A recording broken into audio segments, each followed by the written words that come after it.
আপনাকে আমি 2000 বছরের ইতিহাস এই 20 মিনিটে বলে শেষ করে দেব। কত হাজার বছর? 2000 বছর। ইহুদি কারা? ইহুদি আর বনু ইসরাইল কি এক? উত্তর না। খুব ভালো করে কথাগুলো শোনেন, এগুলো বই পড়তে অনেক সময় লাগবে আপনার, এবং ঘাটাঘাটি করতে অনেক সময় লাগবে, খুব অল্প সময় বুঝে নেন। ইহুদি বনু ইসরাইল এক নয়। বনু ইসরাইল কাদেরকে বলা হয়? ইব্রাহিম আলাইহিস সালামের ছেলে, এক ছেলের নাম ইসমাইল, এক ছেলের নাম ইসহাক। ঠিক আছে? ইসমাইল আলাইহিস সালাম থাকেন মক্কায়, সেখানে তাকে কেন্দ্র করে একটা সভ্যতা। এই বংশে সর্বশেষ নবী মুহাম্মদ সাল্লাল্লাহু আলাইহি ওয়াসাল্লামের জন্ম। তার মানে আমরা বনু ইসমাইল। আমরা কারা? বনু ইসমাইল। আমরা মুহাম্মদ সাল্লাল্লাহু আলাইহি ওয়াসাল্লামের কওম, উম্মাহ। আর এইদিকে আরেক ছেলের নাম হচ্ছে ইসহাক, যিনি থাকেন ওই শামে, ওই প্যালেস্টাইনে, ওই জেরুজালেমে, ওই জায়গায়, ওটা শাম। ঠিক আছে? এবং ওখানে তিনি তার বংশ বিস্তার হচ্ছে। তার ছেলের নাম হলো ইয়াকুব। কি নাম? ইয়াকুব আলাইহিস সালামের আরেক নাম হলো ইসরাইল। ইয়াকুব আলাইহিস সালামের আরেক নাম কি? ইসরাইল। এবং তার সন্তানদেরকে বলা হয় বনু ইসরাইল। তার সন্তান অনেক। এই সন্তানদের মধ্যে একজনের নাম ইউসুফ। ঠিক আছে? তারপরে আসছে পরে ইউনুস। এই বনু ইসরাইলের মধ্যেই দাউদ, মূসা, সুলাইমান, ঈসা ইবনে মারিয়াম। বলা হয় 1,24,000 নবী রাসূলের মধ্যে বেশিরভাগই এখানে এসেছে। তাহলে বনু ইসরাইল বলা হচ্ছে এই কওমটাকে। তা ওদের নাম বনু ইসরাইল থেকে ইহুদি হলো কখন? যখন তারা ঈসা আলাইহিস সালামকে স্বীকার করলো না তখন। ঈসা আলাইহিস সালাম কি তাদের মধ্যে আসেন নাই? সেই ঈসা আলাইহিস সালামকে যখন তারা অস্বীকার করলো, তখন তাদের নাম আল্লাহ পাক এই বনু ইসরাইল থেকে পরিবর্তন করে হাদু দিয়েছেন কোরআনে। কুল ইয়া আইয়ুহাল্লাযীনা হাদু ইন যাআমতুম আন্নাকুম আউলিয়াউ লিল্লাহি মিন দুনিন নাস ফাতামান্নাউল মাউত। আছে না কোরআনে? অনেক জায়গা আছে। আল্লাহ পাক তখন তাদেরকে আর বনু ইসরাইল বলছেন না, বলছেন ইয়াহুদ। কি বলছেন? এই যে নাম আসলো ইহুদি। তো বনু ইসরাইল এবং ইহুদি এক নয়। বনু ইসরাইলরা ভালো ছিল এবং তারা ওই সময়কার মুসলিম ছিল। যখন তারা আল্লাহ পাকের আনুগত্য করেছিল, আল্লাহ পাক তাদেরকে সমৃদ্ধি দিয়েছিলেন, ঠিক আমাদের মতোই। আর যখন তারা আল্লাহ পাকের আনুগত্য করে নাই, পথভ্রষ্ট হয়ে যায়, আল্লাহ পাক তাদেরকে শাস্তি দিয়েছেন। এক পর্যায়ে তারা যখন নবীদেরকে হত্যা করা শুরু করেছিল, অনেক নবীকে হত্যাও করেছে। যেমন জাকারিয়া আলাইহিস সালামকে তারা হত্যা করেছে, ইয়াহইয়া আলাইহিস সালামকে হত্যা করেছে। সূরা ইয়াসিন পড়ে দেখেন, ওখানে একই দিনে 3 জন নবীকে হত্যা করা হয়েছে। পড়ে দেখেন। তো মূল কথা হচ্ছে নাম চেঞ্জ হলো কখন? যখন তারা সত্য থেকে পথভ্রষ্ট হয়ে গেল, ঈসা আলাইহিস সালামকে তারা অস্বীকার করলো, তখন আর বনু ইসরাইল নয়, ইয়াহুদ। এখন তাদের মধ্যে একজন অন্যতম নবী ছিলেন দাউদ আলাইহিস সালাম। কি নাম? বলেন নাম, মুখস্থ করেন। তাদের নাম কি? আচ্ছা, দাউদ আলাইহিস সালাম ছোট, তখন 14-15 বছর বয়স হবে। আল্লাহ পাক মূসা আলাইহিস সালামকে বলেছিলেন, তুমি তোমার সম্প্রদায়কে নিয়ে এই জেরুজালেমে যুদ্ধ করবে। কাকে বলেছেন? মূসা আলাইহিস সালামকে। তুমি মূসা আলাইহিস সালাম তোমার সম্প্রদায়কে নিয়ে এই জেরুজালেমে গিয়ে যুদ্ধ করো। ওখানে আমালেকা নামে একটা সম্প্রদায় আছে, এরা খুবই শক্তিশালী। তবে তোমরা যদি ইমানদার হও, তোমরা এর উপর বিজয় লাভ করবে। এর আগ পর্যন্ত এরা কিন্তু ওখানে ঢুকতে পারে নাই। কথা বুঝতে পারছেন? আল্লাহ পাক শর্ত দিলেন, যদি যুদ্ধ করে জয় করতে পারো, তাহলে তোমাদের এই জায়গাটা তোমাদের। তো মূসা আলাইহিস সালাম বললেন তার কওমকে, চলো যুদ্ধ করি। তো মূসা আলাইহিস সালামের কওম বলছে, ইযহাব আনতা ওয়া রাব্বুকা ফাকাতিলা ওয়া ইন্না হাহুনা কাঈদুন। এই মূসা, তুমি যাও আর তোমার রব গিয়ে যুদ্ধ করো, আমরা এখানে বসে থাকলাম। কথা কি বুঝতে পারেন নাই? মানে এরা কোন কওম? ওই যে ফেরাউনকে ডুবে মরতে দেখেও বিশ্বাস করে না, বাছুর পূজা শুরু করে, আল্লাহ পাক একটার পর একটা নিদর্শন দেখান, তাও অস্বীকার করে। তাওরাত নিতে গিয়েছেন মূসা আলাইহিস সালাম, এসে দেখেন তারা বাছুর পূজা শুরু করেছে। মান্না সালোয়া আল্লাহ দিচ্ছেন, তাও অস্বীকার করে। মৃত থেকে জীবিত করেন, তাও অস্বীকার করে। শেষমেশ বলে বসলো যে, ইয়া মূসা লান নুমিনা লাকা হাত্তা নারাল্লাহ জাহরা। হে মূসা, আমরা তোমার প্রতি বিশ্বাস করব না যতক্ষণ আল্লাহকে সামনে দেখাচ্ছ আমাদের চোখ দিয়ে। এটা সেই জাত যে নবীদেরকে এত কষ্ট দিয়েছে। মূসা আলাইহিস সালাম যখন বললেন চলো, আল্লাহ পাক যুদ্ধের কথা বলেছেন, ওটা যুদ্ধ করে জয় করতে পারলে আমাদের হয়ে যাবে। তো বলছে ওখানে আমালেকা সম্প্রদায় আছে এত বড় শক্তিশালী, তুমি যাও, তোমার রব গিয়ে যুদ্ধ করো, আমরা এখানে বসে আছি। আর আমাদের নবী মুহাম্মদ সাল্লাল্লাহু আলাইহি ওয়াসাল্লাম যখন বদরের মাঠে 313 জনকে নিয়ে পরামর্শ করছেন কি করব, যুদ্ধ করব কি না, তখন আমাদের মুসলিম সেনা বাহিনীর মধ্যে যে সাহাবীরা ছিলেন, সাদ বিন মুয়াজ রাদিয়াল্লাহু আনহু, তিনি বলছিলেন, ইয়া রাসূলুল্লাহ সাল্লাল্লাহু আলাইহি ওয়াসাল্লাম, আপনি আমাদেরকে নিয়ে বদরের মাঠ কেন, যদি উত্তাল সাগরেও ঝাঁপ দিতে চান আমরা সেখানেও ঝাঁপ দিব ইনশাআল্লাহ। কত পার্থক্য, তাই না? তিনি বলছিলেন যে আমরা সেই কথা আপনাকে বলবো না যেই কথা মুসার কওম মুসাকে বলেছে, বরং আপনি যদি আদেশ করেন আমরা উত্তাল সাগরেও ঝাঁপ দিতে পারি। এমনি এমনি তো বদরের যুদ্ধ আসে নাই, বিজয় আসে নাই, এইসব ইমানের কারণে এসেছে। এখনো কি এই মাজলুম ভাইরা উত্তাল সাগরে ঝাঁপ দেয় নাই? তারা তাই করছে। ওইদিকে আসছি আমি পরে, এই জায়গাটা একটু বোঝেন। তো যুদ্ধ তারা করলো না, যুদ্ধ করলো না। আল্লাহ পাক শাস্তি দিলেন। কি শাস্তি? 40 বছর আল্লাহ পাক ওদেরকে একটা জায়গায় ঘুরপাক খাওয়ানো শুরু করলেন। সকালে উঠে একটা পাহাড়কে কেন্দ্র করে ঘুরতো, সন্ধ্যায় এসে আবার সেই জায়গায় থেমে যায়। এটাকে বলা হয় তিহ উপত্যকার 40 বছরের শাস্তি। সূরা বাকারার মধ্যে দলিল আছে। এবার মুসা আলাইহিস সালামের জীবনটা শেষ, উনার হায়াত শেষ, উনি চলে গেলেন আল্লাহর কাছে। পরবর্তীতে নবী হলেন ইউশা বিন নুন। কি নাম? ইউশা বিন নুন। মনে রাখার চেষ্টা করেন, ভুলে যান না আবার। ইউশা বিন নুন একজন নবী। এবার ইউশা বিন নুনের সময় ওই বনু ইসরাঈলী বলছে যে আমরা যুদ্ধ করতে চাই, ওই জায়গা আমরা দখল করতে চাই। আমিন। এখন আসেন, কোন জায়গা ভাই? কোন জায়গা যুদ্ধ করতে চায়? আচ্ছা, জেরুজালেম নিয়ে এত কথা কেন জানেন? কারণ এই জায়গাটা শেষ জামানার সবচেয়ে ইম্পর্টেন্ট জায়গা। শেষ জামানার সবচেয়ে ইম্পর্টেন্ট জায়গা 3টা, মুখস্থ করেন। কয়টা? এক হচ্ছে জেরুজালেম, 2 হচ্ছে মক্কা মদিনা, জানেন, আর 3 নাম্বার হচ্ছে কনস্ট্যান্টিনোপল। কনস্ট্যান্টিনোপল মানে কুস্তান্তনিয়া। কোথায় এটা? তুরস্কে। আরেকটা জায়গা আছে, এটাও অনেক বেশি ইম্পর্টেন্ট, সেটা হলো খোরাসান। সেটা কি? খোরাসান। এই 4টা জায়গার কথা মাথায় রাখবেন না। পুরো বিশ্বের এই প্রেক্ষাপট এই 4টা জায়গাকে কেন্দ্র করে ঘুরতে থাকবে, এবং এর সেন্টার হার্ট হচ্ছে জেরুজালেম। কারণ কিয়ামত ততদিন পর্যন্ত হবে না যতদিন এই জেরুজালেম মুসলিমদের দখলে না আসছে, এবং এই জেরুজালেম থেকে ইমামুল মাহদি ঈসা ইবনে মারইয়াম বিশ্ব শাসন না করছেন, ততদিন পর্যন্ত এই পৃথিবীতে কিয়ামত হবে না ইনশাআল্লাহ। বুঝতে পারছেন কথা? আচ্ছা, তো ইউশা বিন নুন এখন বলছেন যে আচ্ছা তোমরা তো আবার যুদ্ধ করতে চাচ্ছ, মুসা আলাইহিস সালামের সময় তো যুদ্ধ করতে বলা হয়েছিল, করো নাই। এখন যদি আবার যুদ্ধের কথা বলা হয়, যদি তোমরা আবার পালায় যাও, তখন তারা বলছে ওয়ামা লানা আল্লা নুকাতিলা ফি সাবিলিল্লাহ, কেন আমরা আল্লাহর রাস্তায় যুদ্ধ করব না? ওয়াকাদ উখরিজনা মিন দিয়ারিনা, আমাদেরকে আমাদের বাড়িঘর থেকে বের করে দেওয়া হয়েছে, ওয়া আবনাইনা, আমাদের সন্তান থেকে বিচ্ছেদ করানো হয়েছে, কেন যুদ্ধ করব না? অবশ্যই যুদ্ধ করব। তো বলছি ঠিক আছে, তাহলে আমি আল্লাহর কাছে দোয়া করলাম। হ্যাঁ করেন। আল্লাহর কাছে দোয়া করা হলো, আল্লাহ পাক বললেন যা জিহাদ ফরজ করলাম, নাও যুদ্ধ করো। এখন ওখানে কোন সম্প্রদায় আছে? আমালেকা, অনেক শক্তিশালী, অনেক বিশাল দেহে। এখন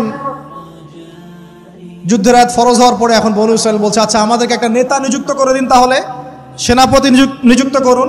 সেনাপতি লাগে কি লাগে না? লাগে না? আচ্ছা, আমরা শিখতেছি স্মার্টফোন, টিকটক, বিশ্বাস ঢাকা শহরে এই 15 থেকে 20 বছরের ছেলেপেলের যা অবস্থা দেখলে আমাদের চোখ দিয়ে পানি বের হয়। আবার শুকরিয়া আদায় করি আলহামদুলিল্লাহ, ওই যুগে আমরা এই যুগটা আমরা এইভাবে নষ্ট করি না, আলহামদুলিল্লাহ। কি একটা অবস্থা! এদের অর্ধেকের সাইকোলজি নষ্ট করে দিয়েছে বিভিন্ন মুভিজ, সিনেমা। এখনকার অনেক মুভিজে দেখায় যে সে গ্যাংস্টার হচ্ছে, গ্যাংস্টার হওয়াটা একটা প্যাশন, ওইটা দেখে দেখে সে নিজেও গ্যাংস্টার হওয়ার চেষ্টা করে। আমি হলফ করে বলতে পারি, আমার কথা আপনারা মন খারাপ করেন না, এটা আমার কনফিডেন্স থেকে বলছি, এখন যদি আরেকটা মুক্তিযুদ্ধ হয়, এই জেনারেশন অস্ত্র হাতে নিতে পারবে না। ওই অস্ত্র হাতে নিবে ওই যাদের বয়স 40, ওই 50, এরাই। আমাদের এই যে কিশোর গ্যাং, টিকটক জেনারেশন আর যুবক সমাজকে আপনি খুঁজেই পাবেন। আল্লাহ পাক আমাদেরকে হেফাজত করুন। আর এটার জন্য ভাই আমাদের যাদের দাড়ি পেকে গেছে আমরা দায়ী সমানভাবে, কারণ আপনি নিজের ফিকির করেছেন, আপনার সন্তানের ফিকির কোথায়? আপনার ছেলে সারা রাত পর্ন দেখে, আপনার মেয়ে সারাদিন ছেলেদের সাথে কথা বলে, আপনার ছেলে যে ডেট করতেছে এইখানে ওইখানে, জেনা করতেছে, মদ খাচ্ছে, গাড়ি নিয়ে ধুমসে ড্রাইভ করতেছে মেয়েকে নিয়ে। আপনি মনে করতেছেন বাচ্চা ছোট আছে, বড় হলে ঠিক হয়ে যাবে। সুবহানাল্লাহ, আপনি বাচ্চাকে পড়াচ্ছেন না, কোরআন শেখাচ্ছেন না, হাদিস শেখাচ্ছেন না, জেনারেল লাইনে যে পড়াচ্ছেন, জেনারেল লাইনে পড়াশোনা করার পরে সে হচ্ছেটা কি, কি শিখলো? স্যারকে দেখলে থাপ্পড় মারে। এখনকার ছেলেপেলে অনেকে স্যারকে সম্মান করেন। স্যার নকল ধরে ফেলেছে, স্যারকে এক থাপ্পড় দিল। গুন্ডামি শিখেছে, গুন্ডামি। আদব, সবর, নীতি নৈতিকতা এগুলো নাই, তো উঠে যাচ্ছে দিন দিন। আমি আসলে ওয়াজ করবো কি নিয়ে? দাজ্জাল তো অনেক বড় ইস্যু। সত্যি কথা বলতে দেখেন, আমরাও স্কুলে পড়েছি, কলেজে পড়েছি, কিন্তু আমরা তো বেয়াদব ছিলাম। বেয়াদবি এক জিনিস আর দুষ্টামি এক জিনিস। আমরা দুষ্ট ছিলাম, খুব দুষ্ট ছিলাম, দুরন্ত। খেলাধুলা পছন্দ করতাম, দুরন্ত, দুষ্টামি করতাম। স্যারদের সাথে আমাদের একটা ফ্রেন্ডলি সম্পর্ক ছিল, বন্ধুর মতো। কিন্তু আমরা কখনো বেয়াদবি করি না। এখন দেখবেন ওয়াজে আলেমদের সামনে গিয়ে বেয়াদবি করতেছে। ওলামায়ে কেরামের সামনে যে একটু মানে ভদ্রভাবে কিছু কথা বলে মাসালা জিজ্ঞাসা করে, ওখানেও গিয়ে বেয়াদবি করতে, কথা বলাই জানে না কিভাবে কথা বলতে হয়। আল্লাহর ওয়াস্তে ভাই, আকীদার আমলের এই যে আখলাকের সংশোধন করেন, না হলে আমাদের সামনে মহা বিপর্যয় অপেক্ষা করছে। আল্লাহ পাক আমাদের সবাইকে কথাগুলো বোঝার তৌফিক দান করুন, বলি আমিন। অনেক লম্বা হয়ে যাবে, ওদিকে যাচ্ছি না, মূল জায়গা থেকে একটু শেষ করে দেব। আপনারা অনেকক্ষণ ধরে অপেক্ষা করছেন, একটু খেয়াল করেন। তাহলে ইউশা বিন নুনের কাছে এখন এরা বলছে নেতা দাও, নেতা। তো ইউশা বিন নুন বলছেন ঠিক আছে, আমি দোয়া করলাম। আল্লাহ পাক তালুতকে নেতা বানালেন। কাকে? তালুত। এখন বনু ইসরাইল বলছে ওর নেতৃত্ব আমরা মানি না। কেন মানো না? যে ওর তো টাকা পয়সা নাই, ওর তো স্ট্যাটাস নাই। ওই যে আমাদের কাছে নেতৃত্বের মানদণ্ড যেগুলা, আমরা টাকা পয়সা দেখে নেতা বানাই না। আপনার টাকা নেই, আপনি নেতা হতে আসছেন কেন? আপনার স্ট্যাটাস নাই, আসছেন কেন? ও বনু ইসরাইল একই কথা বলছে, ওর তো টাকা নাই, স্ট্যাটাস নাই, নেতা হবে কেন?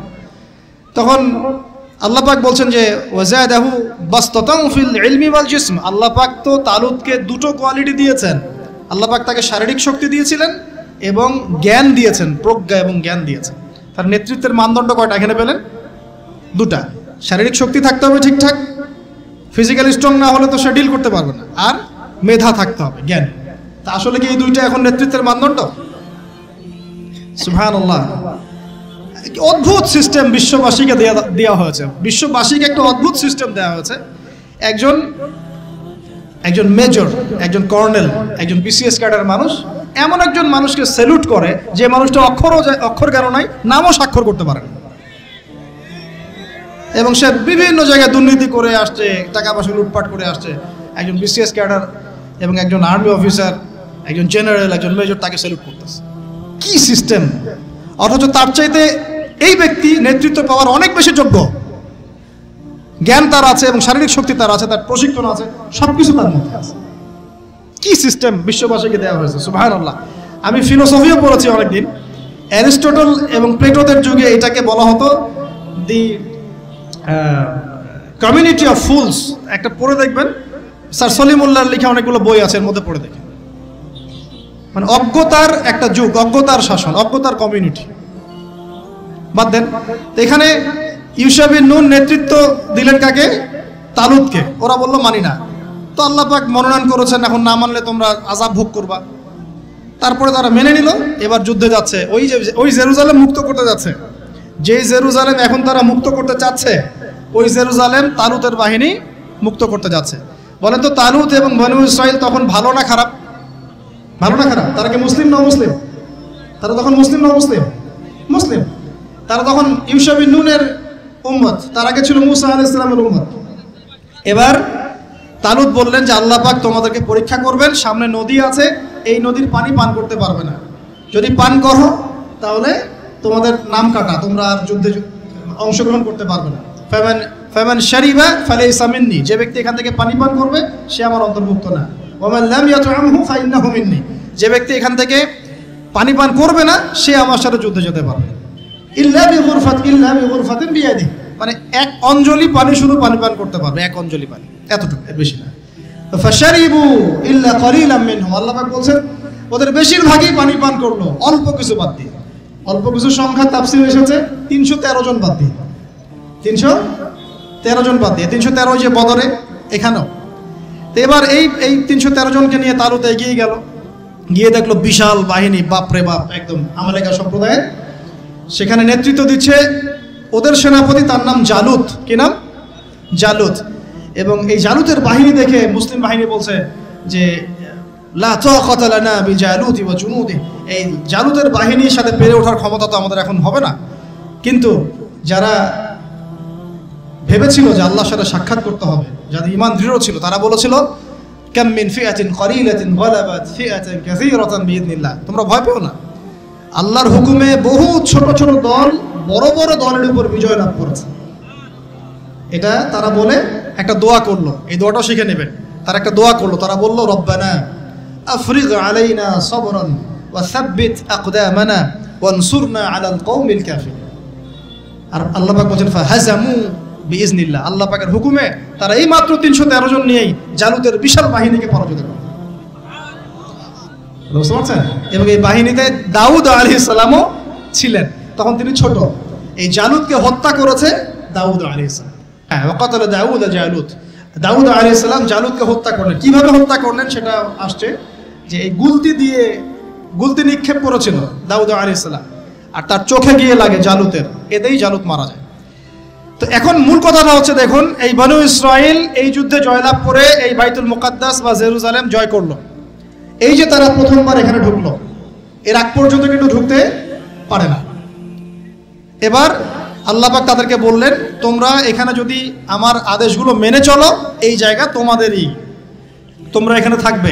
কিন্তু যদি তোমরা আদেশ না মানো, আমার বিরুদ্ধাচরণ করো, তোমাদেরকে এখান থেকে বের করে দেব। আর আল্লাহ পাক এটা বলেও দিলেন, লা তুফসিদুন্না ফিল আরদি মাররাতাইন, তোমরা কিন্তু 2 বার সীমা লঙ্ঘন করবা, আমি কিন্তু সতর্ক করছি তোমাদেরকে। কয়বার? 2 বার। এবার দাউদ আলাইহিস সালামের সময় তারা খুব সুন্দর ছিল, একদম রুলিং স্টেট। বলা হয় যে দাউদ আলাইহিস সালামের সময় তারা ওই জেরুজালেম থেকে বিশ্বকে শাসন করেছে। ঠিক আছে? দাউদ আলাইহিস সালামের পরে আসলো তার ছেলে সুলাইমান, নাম কি? সুলাইমান আলাইহিস সালাম। এই সময় আরো সমৃদ্ধি লাভ করলো, এত সমৃদ্ধি যে বাতাসের উপর নিয়ন্ত্রণ। জিনরা ডুবুরির কাজ করে পাথর এনে দেয়, জিনরা ডুবুরির কাজ করে মণিমুক্তা এনে দেয়। জিনদেরকে দিয়ে এই যে বাইতুল মুকাদ্দাস তিনি নির্মাণ করালেন আবার, তাই না? এই যে বাইতুল মুকাদ্দাসের কথা বলছে।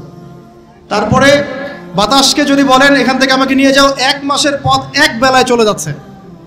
পিঁপড়া হাঁটছে, সুলাইমান আলাইহিস সালাম পিঁপড়ার ভাষা বোঝেন, পাখির ভাষা বোঝেন। তারা তেলাওয়াত করেন, মাছ এসে তেলাওয়াত শুনে। মানে এমন একটা সভ্যতা, এই সভ্যতা পৃথিবীতে আসেনি কখনো। এবং আপনি যতই সায়েন্স অ্যান্ড টেকনোলজির কথা বলেন না কেন, এই লেভেলে আপনি যেতে পারবেন না, কখনো পারবেন না। কারণ সুলাইমান আলাইহিস সালাম একটা দোয়াও করেছিলেন, রব্বি হাবলি মুলকান, আল্লাহ আমাকে এমন রাজত্ব দান করুন, লা ইয়ামবাগি লি আহাদ, যেমন রাজত্ব আপনি কাউকে দেন নাই কখনো। পৃথিবীর ইতিহাসে সুলাইমান আলাইহিস সালামের মতো রুলিং স্টেট কোনোদিনও ছিল না, আসবেও না। তো সুলাইমান আলাইহিস সালাম এবং তার অনুসারীরা তখন ভালো ছিলেন এবং জেরুজালেম থেকে তারা বিশ্ব শাসন করেছেন। এবার শুরু হলো তারপরে এদের অধঃপতন শুরু হতে হতে এমন একটা জায়গায় চলে গেল যে জেনা, এই মদ খাওয়া, এই সুদ খাওয়া, এই মানুষকে হত্যা করা, এমনকি নবীদেরকে হত্যা করা, এমন কোনো পাপ নাই করতে বাকি রাখলো না। এমন কোনো পাপ নাই মানে নবীদেরকে পর্যন্ত জবাই করে হত্যা করেছে। আর কি কিছু বলতে হবে? আল্লাহ পাক ওই যে ওয়াদা করেছিলেন, যদি ফাসাদ সৃষ্টি করো এখান থেকে বের করে দেব। এবার আল্লাহ পাক একটা বাহিনী পাঠালেন। এই বাহিনীটা পাঠিয়েছেন ইরাকের ব্যাবিলন থেকে। কোন জায়গা? ইরাকের ব্যাবিলন। এই বাহিনীর রাজার নাম ছিল নেবুজাদনেজার। কি নাম বলেন? নেবুজাদনেজার। সে ছিল মূলত অগ্নি পূজারী আর কি। তারা একটা সভ্যতা, ব্যাবিলনের সভ্যতা। ব্যাবিলনের সভ্যতা কিন্তু অনেক প্রাচীন। এবার তারা গিয়ে কি করলো, এই বনু ইসরাইল যারা পথভ্রষ্ট হয়ে গেছে এদেরকে এমন মায়ের ওখানে জেরুজালেমে গিয়ে একটা একটা করে সেখান থেকে ওরা বের করে দিল, দিয়ে ওদেরকে ওই জেরুজালেমের এই যে মসজিদ, ওখানকার ফল ফসল যা আছে সব ডিস্ট্রয়, ম্যাসাকার করে ফেলবে। এখন ওরা যা করতেছে গাজার সাথে, এরকম কাজ এর চেয়েও ভয়ঙ্কর। নেবুজাদনেজার একটা একটা করে ধরে ধরে কেটে কেটে ফেলবে। আর বাকি যারা বেঁচে ছিল এদেরকে দাস বানিয়ে শিকল দিয়ে পেঁচিয়ে ব্যাবিলনে নিয়ে গেল। তাহলে দেখেন, রুলিং স্টেট থেকে বনু ইসরাইল চলে আসলো এখন কোথায়? ব্যাবিলনে, দাসত্বের শৃঙ্খল। আর তাদের ওই ফকর থাকলো না, শেষ। কারণ আল্লাহ ওয়াদা করেছিলেন, ভালো থাকলে ভালো থাকবা, খারাপ করলে খারাপ। যেমন আল্লাহ পাক আমাদের সাথে ওয়াদা করেছেন না, উম্মতে মুহাম্মাদি যদি আমার আনুগত্য করো, মুহাম্মদ সাল্লাল্লাহু আলাইহি ওয়াসাল্লামের আনুগত্য করো, তোমরাই বিশ্বের নেতৃত্ব দিবে। আর যদি না করো ওই যে তোমাদের উপর কাফেরদেরকে চাপাই দেবে, তাই না? এখন এরকমই আল্লাহ পাকের সুন্নাত একদম সেম। ইতিহাস খালি ঘুরছে আর ঘুরছে, কখনো ওদের পাল্লায় কখনো আমাদের পাল্লায়। বিশ্বের ইতিহাসটা একদম প্যারালাল, খেয়াল করে দেখবেন। এবার এই ব্যাবিলনে চলে আসার পরে এরা দাস, কাজ করলে খাইতে পারে, না করলে খাইতে পারে না। দেখেন কোন জায়গা থেকে আল্লাহ কোথায় নিয়ে আসলেন।